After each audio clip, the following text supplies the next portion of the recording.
మా స్పెషల్ చూసారా, ఆలుగడ్డ, చిక్కుడుకాయ, గుడ్డు మిక్స్డ్ ఫ్రై. ఇట్లా కాంబినేషన్ లో చేసుకోవడం నాకు చాలా ఇష్టం. మునగాకు గుడ్డు, తోటకూర గుడ్డు, చిక్కుడుకాయ గుడ్డు, ఆలుగడ్డ గుడ్డు ఇట్లా మిక్స్ చేసి చేసుకొని తింటే మస్తుంటది. అట్లనే వేడి వేడి రైస్.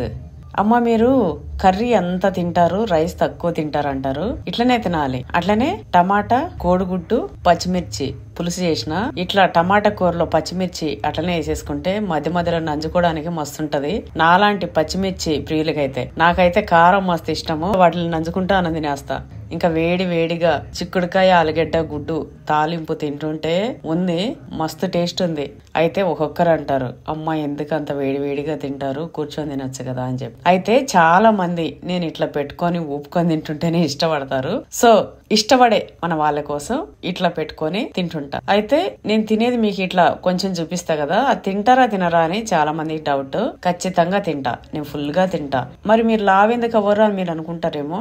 నేను ఎంత తింటే అంత యాక్టివిటీ, అంటే ఇంట్లో వర్క్ గానీ లేదా ల్యాండ్ కి వెళ్ళి పొలంలో వర్క్ గానీ ఇట్లా చేస్తుంటా. నేను తినేది ఏంటంటే రైస్ తక్కువ, కర్రీస్ ఎక్కువ తింటా. మార్నింగ్ లైట్ గా టిఫిన్ చేస్తే చేస్తా, లేకపోతే అస్సలు చేయను. మార్నింగ్ ఉత్త జ్యూసే తాగుతా. మధ్యాహ్నం మాత్రం ఇట్లా ఫుల్ గా మీల్ తింటా.